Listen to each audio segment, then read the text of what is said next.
mais que tout le monde croyait figé dans un univers irréductible de potentats, de dictatures, d'atteinte à la liberté, et tout d'un coup, cette partie du monde-là fait entendre une double aspiration toute simple.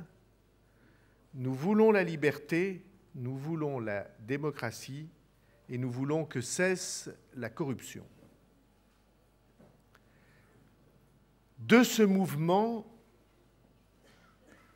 Nedjib Chebi, qui est à côté de moi, est une des figures les plus marquantes dans le pays d'où le mouvement est parti, c'est-à-dire la Tunisie. Nedjib Chebi, je le présente en 2 phrases, je l'ai fait tout à l'heure à l'ouverture de cette journée. Si le mot « traversée du désert » est souvent utilisé dans la vie politique française, c'est que les gens n'imaginent pas ce que sont les vraies traversées du désert. Nedjib Chebi, c'est le fondateur du Parti démocrate progressiste de la Tunisie. Comme vous savez, il y a des élections dans 5 semaines en Tunisie, et c'est l'homme qui porte les espoirs de ceux qui cherchent une alternative à l'islamisme.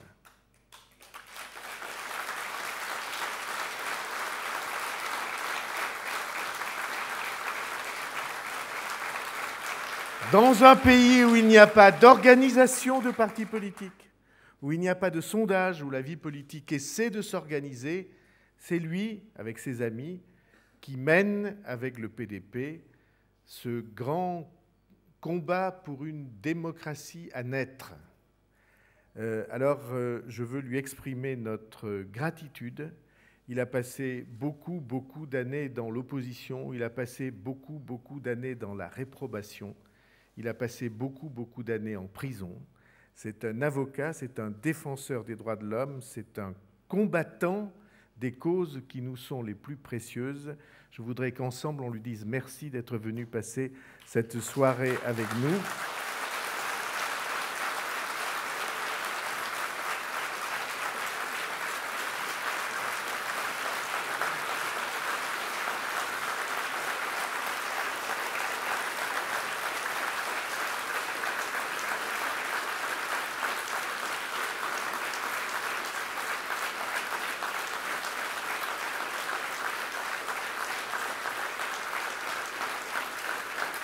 Et c'est mon ami Philippe Lapousterle qui va le faire s'exprimer sur sa vie, son projet, son idéal et les réalités qui vont permettre de réaliser cet idéal. Merci. Merci François. Vous, ça fait du bien, hein, des applaudissements après 40 ans. 40 ans d'opprobre. Hein. Je lisais que vous étiez responsable politique d'opposition et vous avez passé 20 ans sans avoir un seul interview dans un journal. Absolument. Pas de passage à la télévision. À la télévision, oui. Alors, juste pour suivre ce que disait François Bayrou, c'est vrai que nous avons avec nous ce soir un vrai irréductible. Un vrai de vrai.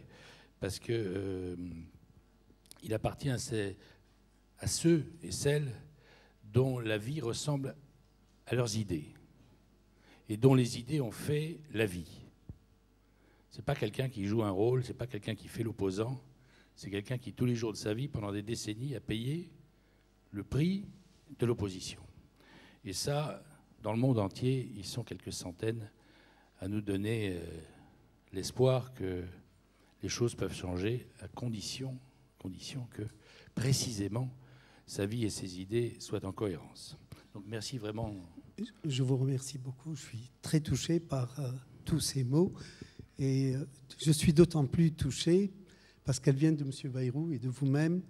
M. Bayrou, qui est connu pour être un homme de vérité, un homme franc, qui ne dit pas les mots pour rien, qui qui est connu pour sa probité morale et intellectuelle exemplaire.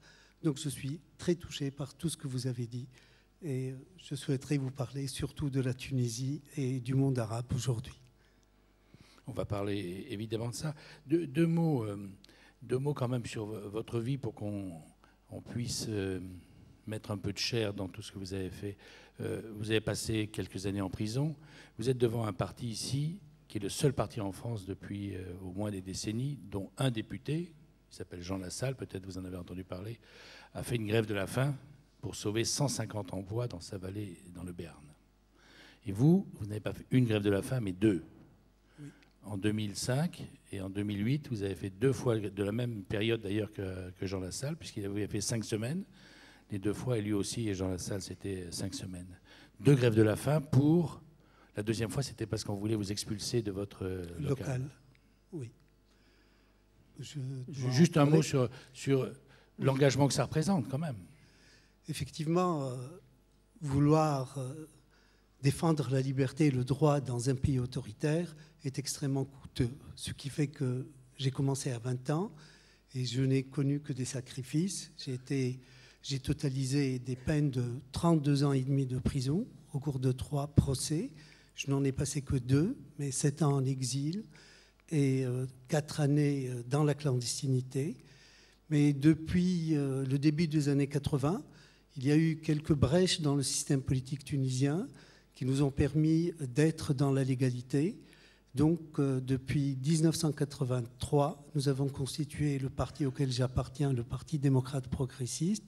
Nous avons fondé un journal et nous avons défendu toutes les causes justes, notamment les victimes de la répression, quelles que soient leurs idées, quels que soient leurs choix, parce que l'homme est l'homme, quelles que soient les idées qu'il peut défendre ou les causes qu'il peut défendre.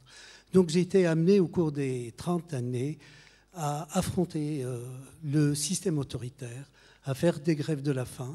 J'ai engagé une grève de la faim d'1 mois et 2 jours en 2005 à l'occasion du sommet mondial sur la société de communication, sur la société de l'information, excusez-moi.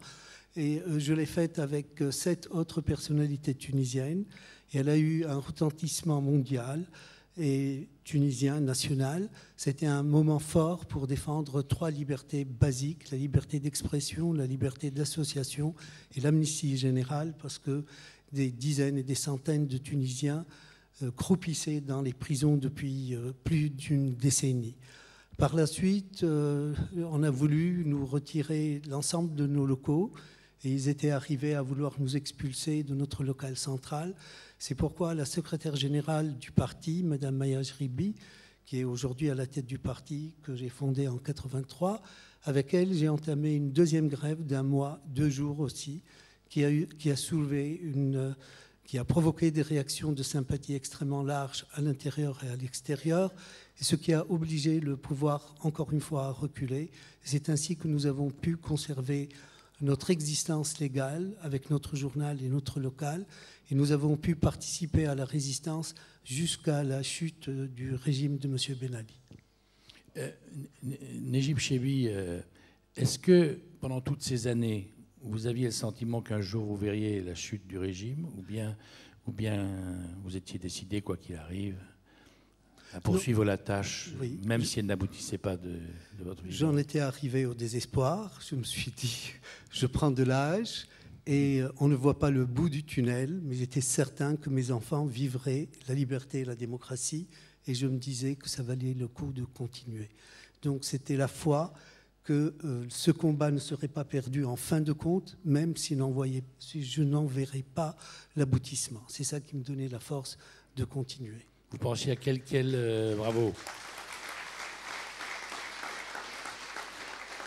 2-3 figures qui vous ont permis de tenir, qui vous pensiez quand vous poursuiviez votre tâche inlassable? Aussi bien des figures tunisiennes. Beaucoup de Tunisiens ont porté des idéaux et sont morts sans les voir se réaliser, mais se sont réalisés après leur départ.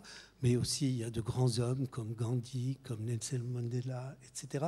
Donc, il y a dans la vie d'aujourd'hui comme dans l'histoire, des figures qui vous inspirent et qui vous donnent confiance et la certitude que... Vous n'êtes pas tout seul, hein, c'est bien. Alors, on va parler de la situation actuelle, évidemment, de vos inquiétudes et de vos espérances, et puis de la situation dans le Maghreb et le monde arabe. Avant, quelques mots quand même sur le peuple tunisien. Chapeau au peuple tunisien, monsieur Chebbi, quand même. Merci. Parce que, non mais, lorsque le 17 décembre, Mohamed Bouazizi s'est immolé, je me souviens que non seulement personne n'avait prédit et prévu ce qui allait se passer, mais bien plus que ça, pas un expert du monde arabe ne passait à la télévision, à la radio, ou n'écrivait que c'était impossible qu'il y ait un mouvement révolutionnaire dans le monde arabe, parce que arabe et démocrate, c'était pas compatible, parce qu'arabe et vouloir la liberté, c'était pas compatible, parce qu'être arabe et vouloir affronter le pouvoir en place, c'était pas compatible, et voilà, tout ça était, et donc il n'y avait pas une voix pour dire, le 17 décembre, que la révolution tunisienne avait une chance sur 10 millions d'aboutir. Et donc, c'est pour ça que je vous disais, M. Chebbi, que vous et le peuple tunisien, vous avez réussi quelque chose que pas une personne au monde n'avait prévu, n'avait jugé possible. Et ça, c'est quand même quelque chose d'assez extraordinaire pour qu'on dise chapeau au peuple tunisien et à ceux qui l'ont aidé. Merci beaucoup.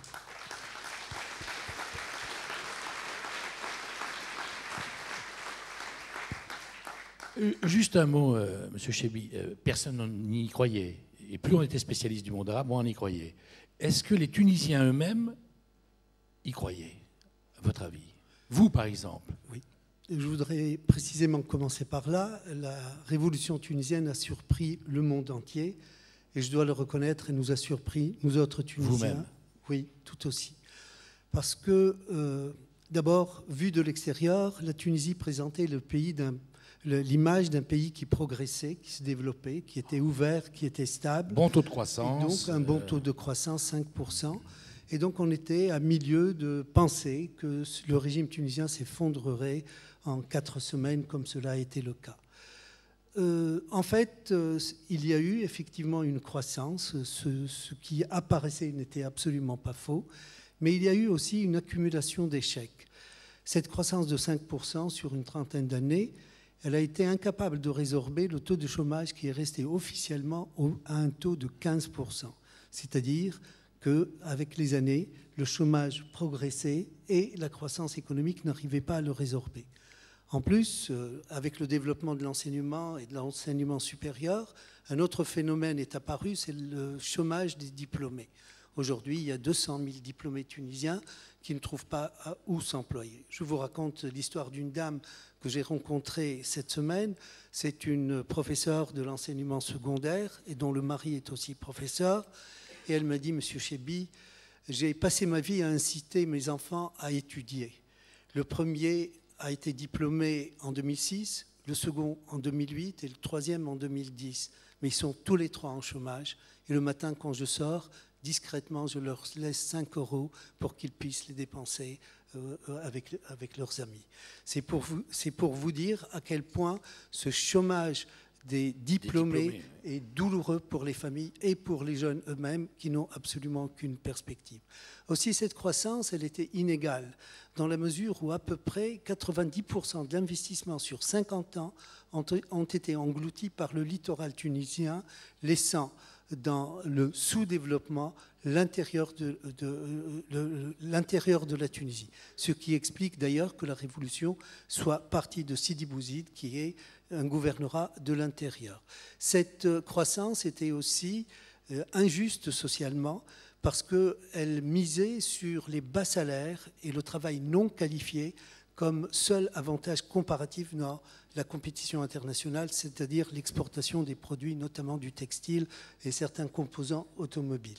Depuis la fin de l'accord multifibres en 2005 et l'intervention de la Chine, de l'Inde, de l'Asie sur le marché européen, ça ne pouvait plus constituer un avantage comparatif. Mais oui, M. Chebbi, tout ça, des dizaines de pays supportent, vous voyez, ou supportent mal, mais subissent les situations que vous dites. Pourquoi le pays s'est enflammé? D'abord, il y a eu une accumulation. lorsque la précarité devient la situation générale de la population, lorsque le chômage devient un phénomène endémique, lorsqu'il n'y a aucune perspective. Et en plus de tout cela, il y a la dictature, la répression, c'est-à-dire la torture, les arrestations arbitraires, la peur qui s'installe dans chaque citoyen.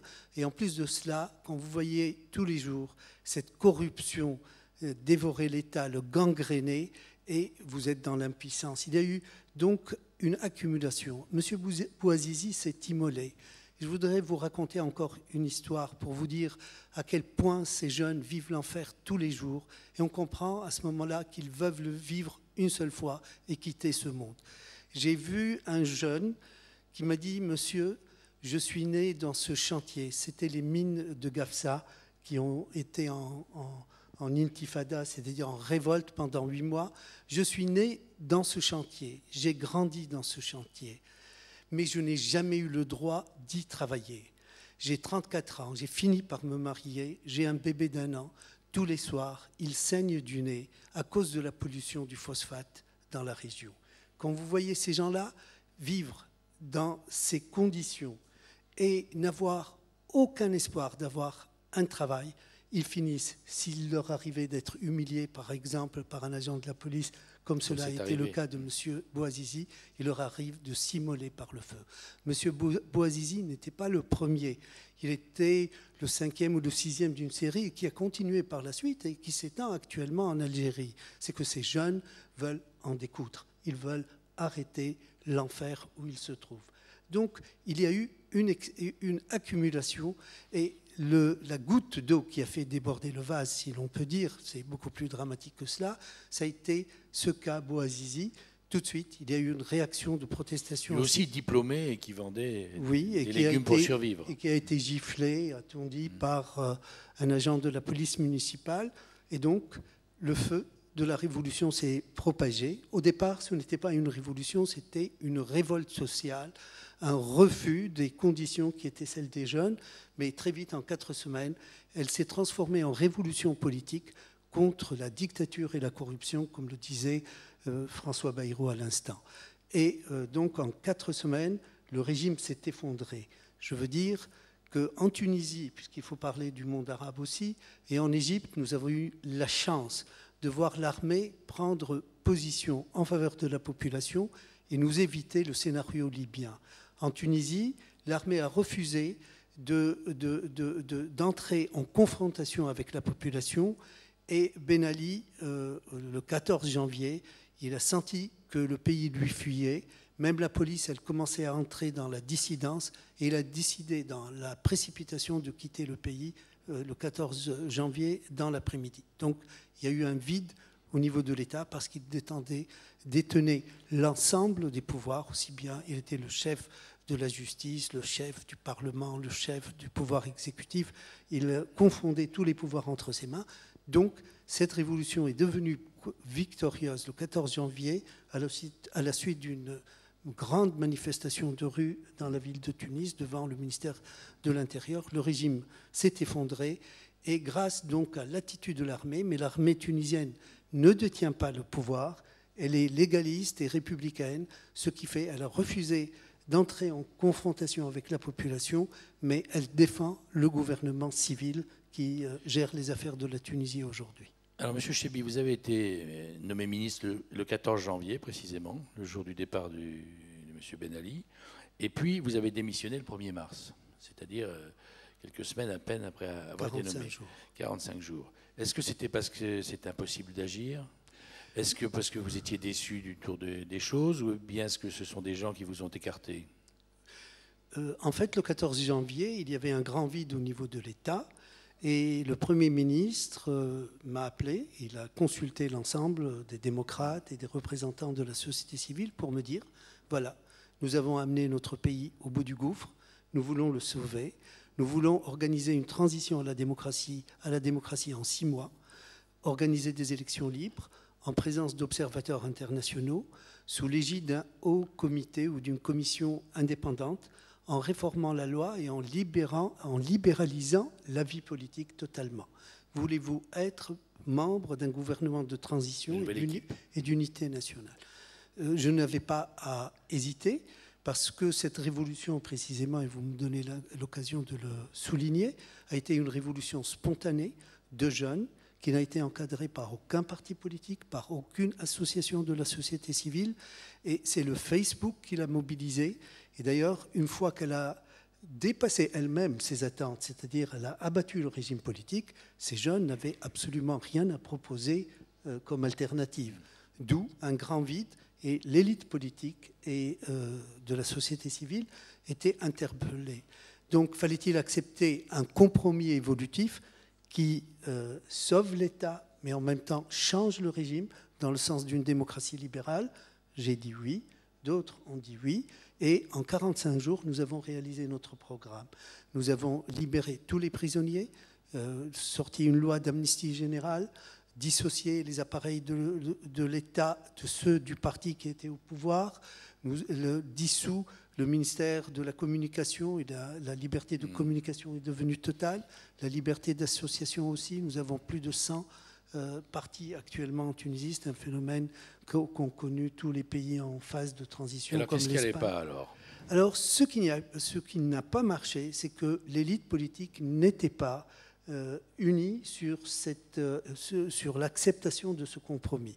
Donc il y a eu une coalition entre les islamistes et l'extrême gauche qui se sont adossés à l'Union générale des travailleurs tunisiens, c'est le syndicat tunisien du GTT, qui avait des comptes à rendre parce qu'il était complètement impliqué avec le pouvoir, mais qui s'est apprêté au jeu des extrêmes pour déstabiliser le gouvernement, le délégitimer en disant qu'il ne voulait plus d'hommes de l'ancien régime. Alors que les hommes de l'ancien régime, ce sont ceux qui n'ont pas été impliqués ni dans la corruption, ni dans la répression.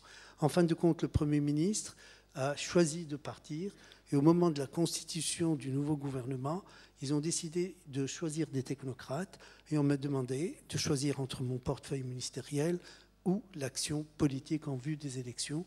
Je n'avais pas hésité un instant, c'est la démocratie qui me motive, et donc j'ai quitté mon portefeuille pour me lancer dans la campagne électorale. C'est ce que je suis en train de faire actuellement.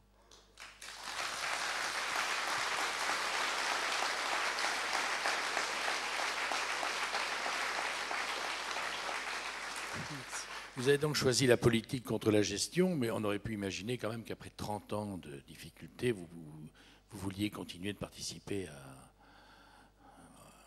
au nouveau pays que vous avez tant voulu. C'est quand même un sacrifice, non, de ne pas faire partie de l'équipe qui met en place le pays dont on a rêvé pendant 30 ans, isolé. Oui, les privilèges du pouvoir, ce n'est pas ça qui m'attirait.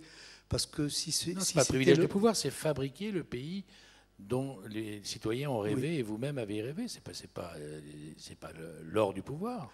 J'ai choisi d'être au gouvernement pour faire la transition démocratique.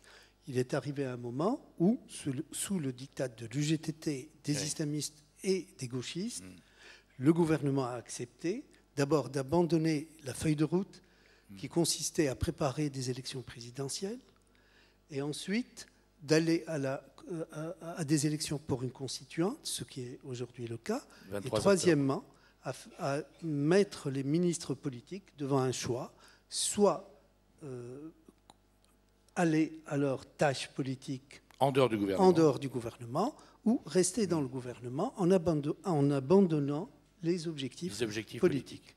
Et donc ça veut dire que vous allez vous présenter des listes évidemment le 23 octobre, oui. Et la constituante ayant travaillé, vous serez éventuellement candidat pour les fonctions à la présidence de la République plus tard, oui. J'imagine.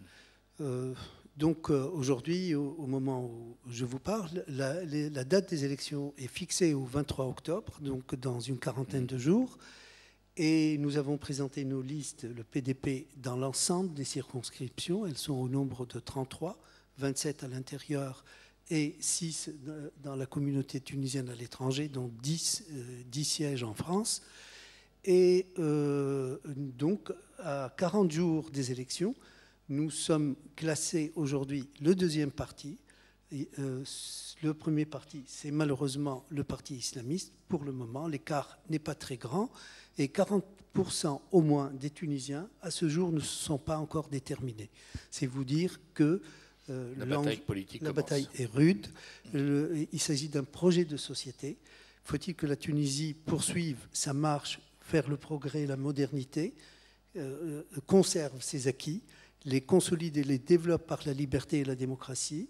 Faut-il qu'elle envoie un message de modération, d'ouverture au monde extérieur et de compter sur la coopération internationale pour poursuivre ce progrès? Parce que la Tunisie, au cours des 50 dernières années, elle a misé sur deux choses: l'enseignement, c'est-à-dire les ressources humaines, et la coopération internationale. Et grâce à ces deux facteurs, elle a pu réaliser ce que beaucoup de pays pétroliers n'ont pas pu faire au cours de la même période. Donc nous sommes pour ce projet de société moderniste, ouvert, tolérant, intégré dans notre époque et dans le monde, ou alors une aventure islamiste. Alors, à propos d'islamisme, M. Chebbi, vous avez été très anti-islamiste pendant très longtemps, et à un moment, vous avez fait une déclaration, il y a quelques années, en disant nous, à l'époque vous étiez plus à gauche que maintenant, nous on a réussi à se débarrasser du discours marxiste, etc. Et laissons aux islamistes la chance de se débarrasser eux aussi de leur Oui. Islamistes, oui, Oui. de leurs obligations, enfin de leur engagement religieux. Et vous avez changé d'avis alors? Parce que ça voulait quand même dire que vous pensiez qu'il était imaginable de négocier avec eux, de parler avec eux, qu'ils aient une place reconnue dans la société tunisienne. Je ne crois pas que j'ai changé d'avis, mais c'est la vie qui a évolué. J'ai défendu les islamistes en tant que victimes de la répression. Il faut se rendre compte qu'au début des années 90, les gens mouraient sous la torture. Ils avaient des procès iniques où il n'y avait aucun droit de défense. Ils étaient condamnés à des dizaines d'années d'emprisonnement. Et ils passaient, certains d'entre eux ont passé entre 14 et 18 ans dans une cellule sans pouvoir communiquer avec qui que ce soit. C'est une situation qui est inacceptable en soi et dont les répercussions ont été l'étouffement de toutes les libertés dans le pays, parce que l'état d'exception était décrété de fait. Donc je les ai défendus en tant que victimes de la répression. Mais j'ai défendu toutes les victimes de la répression, qu'elles soient de gauche, syndicalistes, démocrates, intellectuels, écrivains. Je n'ai jamais fait de distinction. Par la suite, en même temps, je veux dire, je les ai défendus en tant que Tunisiens, étant des citoyens et ayant des droits politiques.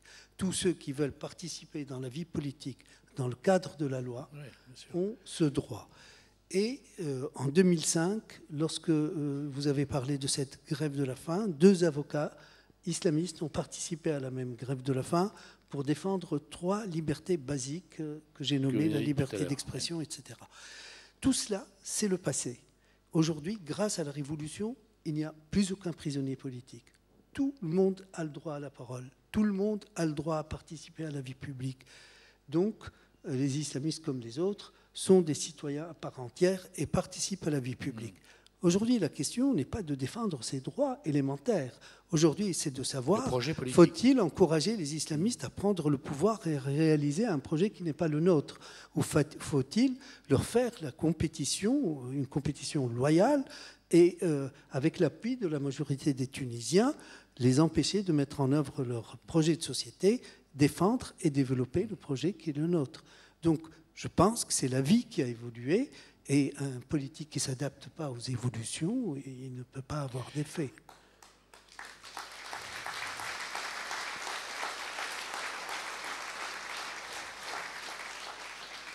Pendant la fin décembre et début janvier, dans les manifestations, tout le monde avait applaudi au fait qu'il n'y avait pas d'islamistes. Il n'y avait pas de slogan islamiste dans les rues. Aucun. Oui. Personne ne se réclamait de l'islamisme. C'était dégage, c'était liberté, c'était démocratie.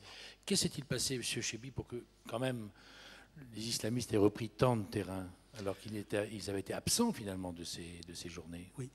L'une des raisons pour lesquelles je me suis opposé à la politique sécuritaire de M. Ben Ali, il y a l'aspect moral dont je viens de parler, l'aspect de principe. En tant que libéral et démocrate, je ne peux pas accepter que des hommes soient incarcérés pour leurs idées, etc. Mais je savais que la solution sécuritaire n'en était pas une et qu'à un moment ou à un autre, les islamistes reprendraient de la force. À la veille de la Révolution, ils étaient réduits à 50 personnes. Ça, je ne dis pas cela, c'est-à-dire ce n'est pas imaginaire, c'est un fait. C'est un de leurs dirigeants qui m'a dit, Monsieur Chebbi, nous sommes 54. Nous sommes réduits à 54, dispersés dans l'ensemble du pays. Nous ne pouvons même pas communiquer ensemble. Ce qui est arrivé, c'est qu'il y a eu une chute brutale du pouvoir. Et c'est comme les champignons, une fois qu'il pleut, les champignons repoussent.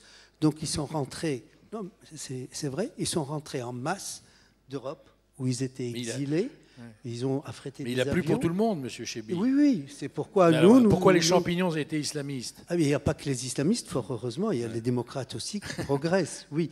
Non, mais je voulais dire que les islamistes, ils étaient réduits à leur plus simple expression, mais avec le vide créé par la Révolution et la liberté qui s'installe, ils sont rentrés d'exil et ils se sont réveillés, ils étaient dispersés, dominés, écrasés, ils se sont réveillés, ils se sont reconstitués, ils ont une idéologie qui trouve un écho dans les secteurs conservateurs de la société, ils ont beaucoup de moyens financiers, et ils ont une bonne organisation aujourd'hui. C'est ce qui leur donne un petit avantage. C'est un danger pour l'évolution future de la Tunisie? Oui, je pense que ce n'est pas uniquement pour la Tunisie. Imaginez que l'islamisme domine en Tunisie, en Libye et en Égypte.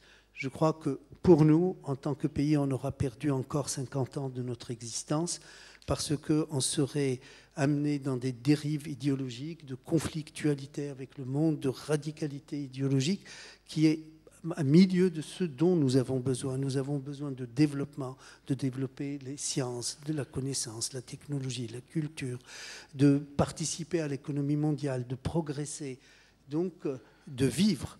Et donc suivre une aventure islamiste qui est basée sur une mobilisation strictement religieuse, brandir le Coran comme si ici on brandissait la croix, ça n'a aucun sens, ni à l'intérieur ni à l'extérieur. Et puis n'utiliser qu'une matière religieuse pour la mobilisation politique, c'est aspirer à établir un État idéologique, donc un État qui contraint les citoyens à respecter l'idéologie d'État ou l'idéologie Vous avez entendu officielle. le chef du Conseil national de transition en Libye dire que le futur pouvoir s'inspirerait essentiellement de l'islam pour la conduite des affaires publiques? Je n'ai pas entendu cette déclaration directement, mais on m'en a parlé. S'inspirer de la religion dans l'absolu, ce n'est pas un mal en soi, mais avoir une lecture idéologique, passéiste, rigoureuse, rigoriste, je dirais, de la religion et vouloir en faire un projet d'État, c'est là le danger. Donc on peut être chrétien-démocrate, c'est-à-dire s'inspirer de l'éthique religieuse de la chrétienté ou de l'islam, ce n'est pas un mal en soi, mais vouloir imposer une lecture de la religion par le biais de l'État en tant que force de contrainte, cela est antidémocratique et dangereux.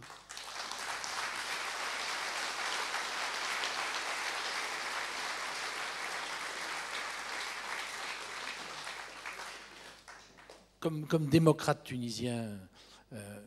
Chebbi, est-ce que vous pensez que ce qui arrive en Libye, c'est une aide pour vous ou c'est une difficulté supplémentaire? Parce qu'on a l'impression que les deux sont... Oui. Le monde arabe est à la croisée des chemins. Oui, les deux sont possibles. Il y a une grande opportunité qui s'offre à la région et à la Méditerranée, les deux rives de la Méditerranée. C'est de voir une démocratie libérale s'installer en Tunisie, en Libye, en Égypte, donc de créer des conditions d'investissement localement et de l'investissement étranger, et donc une ère de prospérité partagée entre l'Europe et le sud de la Méditerranée, c'est une véritable opportunité. Mais cela ne peut être garanti que si la démocratie se stabilisait, c'est-à-dire si les urnes sortaient des forces libérales qui, elles, installeraient la démocratie. Sinon, il y a un véritable risque de dérive, pour le moins idéologique, et qui nous ferait perdre une occasion exceptionnelle. C'est un très grand risque, en fait, que les élections aient lieu le 23 octobre, si vite. Peut-être, est-ce que vous pensez que le pays est prêt? Vous pensez que c'est le bon moment pour élire une constituante? Vous pensez que les choses sont un peu stabilisées? Vous pensez que ce n'est pas un risque que vous ne pourrez pas supporter? Ce n'est pas un choix, c'est une nécessité. Parce qu'un pays qui n'a plus d'État, dont l'État est cassé, est un pays fragilisé. Ce qui fait que nous vivons actuellement beaucoup de signes de tension sociale. L'économie s'est effondrée, nous sommes à moins quelque chose de croissance, 0 ou un peu moins de 0. Le chômage a beaucoup augmenté, donc l'économie est bloquée. Les jeunes qui ont fait la révolution pour l'emploi et le développement de leur région ne voient rien venir. Ils commencent à revenir au doute et même au désespoir. Il y a des routes qui sont coupées. La sécurité n'est pas menacée, mais disons que la situation n'est absolument pas stabilisée. Nous avons assisté la semaine dernière même à un sit-in des forces de l'ordre et à un investissement du Premier ministère par une fraction de la police. Cette situation ne peut pas durer. L'État ne peut plus être reconstruit par une force armée. Ni la police ni l'armée n'a les moyens de s'imposer aujourd'hui au peuple tunisien. Seul un gouvernement sorti des urnes, ayant l'appui politique de la majorité des Tunisiens, pourrait reconstruire les forces de l'ordre, refaire démarrer l'économie, relancer la coopération internationale, donner de l'emploi aux jeunes, développer les régions, la culture, etc. Donc, aller au plus vite à ces élections est une nécessité absolue, sinon le pays partirait en morceaux.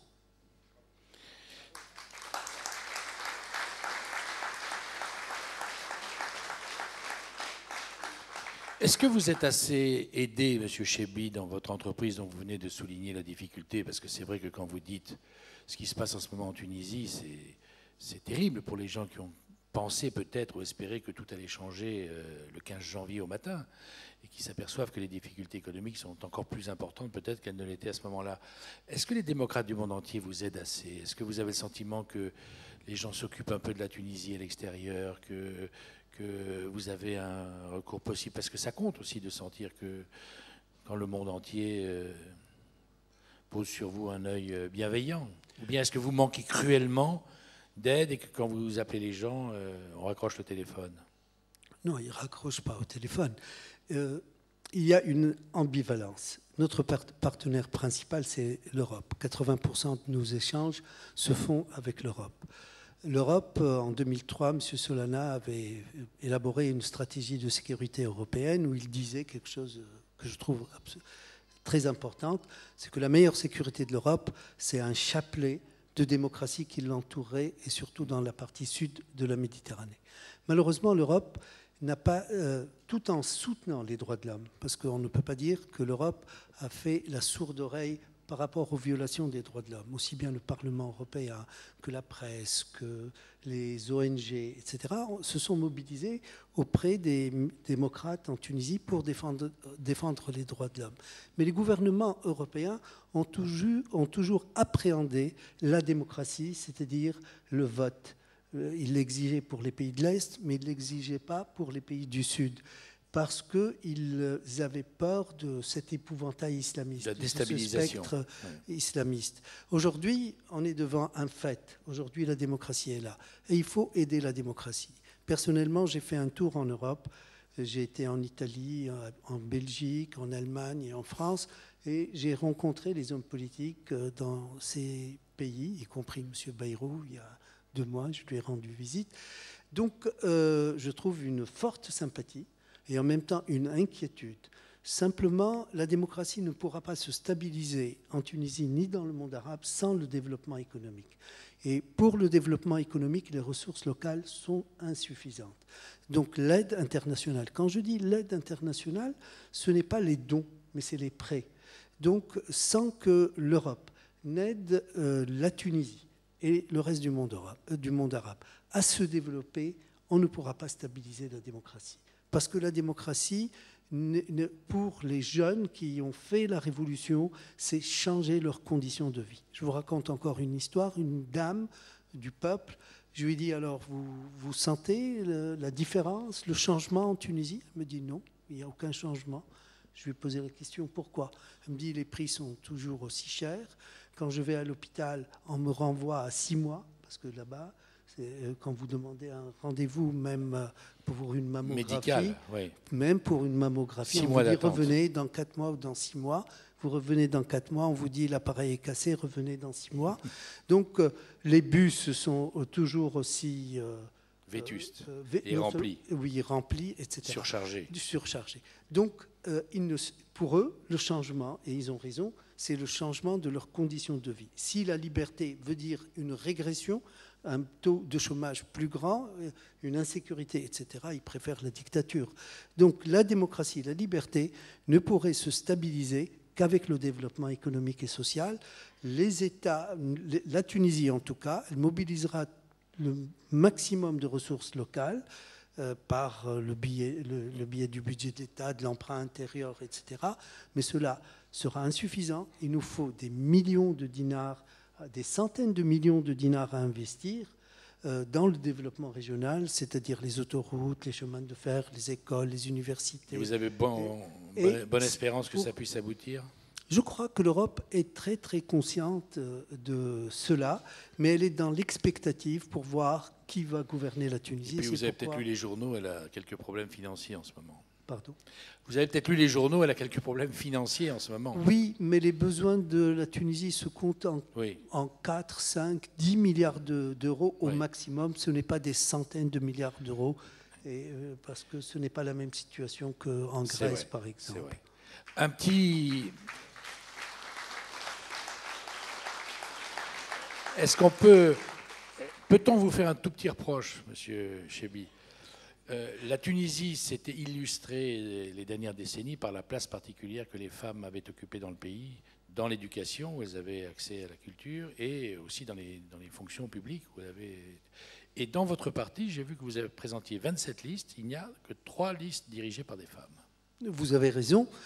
D'abord, je veux dire que ce n'est pas un choix. Ce n'est pas un choix.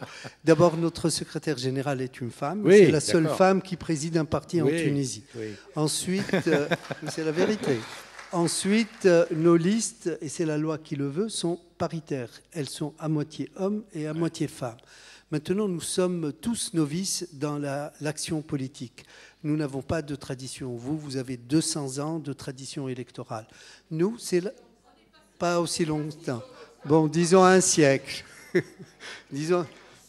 10% de femmes à l'Assemblée nationale. Il y a un problème de sous-représentation des femmes dans la vie publique en général, à l'échelle du monde entier.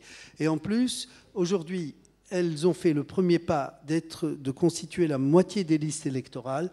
Je suis persuadé que dans les mois à venir, elles vont être l'égale de l'homme dans les instances dirigeantes des partis et donc dans les prochaines élections. Très bien. Un dernier mot peut-être. Vous avez parlé de la jeunesse tunisienne et du fait que c'est cette jeunesse qui a fait la révolution en Tunisie. C'est à cause de ces frustrations qu'est né ce mouvement que personne n'avait prévu. Qu'est-ce que vous dites maintenant à un jeune Tunisien ou une jeune Tunisienne, 18 ans, qui vient vous voir en disant voilà, on a fait ça il y a 8 mois, rien n'a changé, peut-être même ça a empiré pour certains d'entre eux. Comment vous leur parlez, Monsieur Chebbi, et dans votre sincérité, parce qu'on n'a pas passé 40 ans comme vous les avez passés sans être sincère, évidemment. Merci. Donc, avec la sincérité qui est la vôtre, comment vous parlez à cette jeune fille ou à ce jeune homme? J'allais dire avec la sincérité qui est celle de Monsieur Bayrou et la franchise. Et je vous le dis réellement, sincèrement, parce que je le crois. Il faut dire la vérité aux gens. Il ne faut pas leur mentir. Il faut leur dire que ce n'est pas en 6 mois que nous allons résoudre le problème du chômage ou du développement régional. Mais ces gens-là, il faut accorder le discours pour eux, le discours et l'action. Ces gens-là, s'ils voyaient les pelleteuses commencer à creuser, à tracer les voies des autoroutes, à construire à mettre les pierres, les chantiers débutés, c'est des gens sages qui savent patienter. Donc il faut leur dire la vérité. Mais cela n'est pas suffisant. Une fois, j'étais en Belgique, j'ai dîné avec la secrétaire générale, les femmes du Parti socialiste flamand, et elle m'a posé la question, quel est votre programme? Je lui ai dit ce que nous comptons faire pour créer de l'emploi et du développement régional. Elle m'a dit, vous allez perdre les élections. Je lui ai dit, pourquoi? Elle m'a dit parce que les gens ne vont pas pouvoir attendre, ils vont penser que vous êtes un menteur comme les autres. Je lui ai demandé que faut-il faire alors.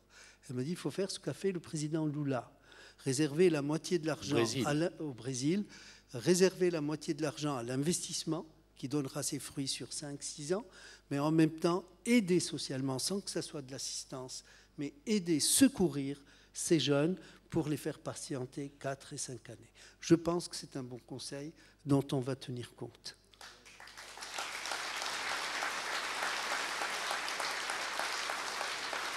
Merci beaucoup, M. Chebbi. C'est moi, merci. Et votre rêve aujourd'hui, c'est quoi? Votre... Je sais pas. D'abord, vous avez eu tellement de rêves. La moitié du rêve a été réalisée. Voilà, c'est ce que j'ai jamais espéré de vivre en citoyen libre. Eh oui. Et aujourd'hui, je suis un citoyen libre. C'est un immense bonheur. Vous ne pouvez pas le réaliser parce que vous le vivez. On ne peut le sentir que lorsqu'il nous manque. Il nous a manqué trop longtemps. Et aujourd'hui, chaque jour est un jour de bonheur d'être un citoyen libre. Maintenant, nous savons que la liberté, il faut savoir l'utiliser pour le bien des hommes, donc il faut stabiliser la démocratie. Mon rêve, c'est de stabiliser la démocratie et de voir mon pays se développer et devenir économiquement solide et culturellement rayonnant. Nous avons le droit de l'espérer parce que nous sommes un vieux peuple de 3000 ans d'âge. Nous avons Carthage, nous avons Kairouan, nous avons Média, qui a été le précurseur, qui a fondé le Caire. Nous sommes un pays de culture, là où vous allez vous trouver des vestiges archéologiques qui témoignent d'une longue histoire et d'une prospérité. Donc mon espoir, c'est de retrouver, de renouer avec notre histoire et de devenir un pays méditerranéen ouvert, comme la Méditerranée, c'est l'ouverture, tolérant, rayonnant et développé. Voilà mon rêve. Merci. Merci beaucoup.